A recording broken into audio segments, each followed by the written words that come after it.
আজকাল মুখে বলা লাগে না, মাইক ঠিক করা রয়েছে, এবার সবাই বাড়ি থেকে বেরিয়ে আসবে, যেমন আমি এসেছি। দেখি কিরকম। এইটা পছন্দ, এইটা দেবে। হ্যাঁ, এটা বের করে দাও।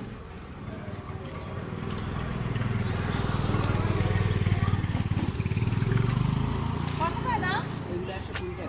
120 একটু কম কম করে বলো, এত দাম হলে হয়? বলো, নিতে পারবো সেরকম দাম বলো।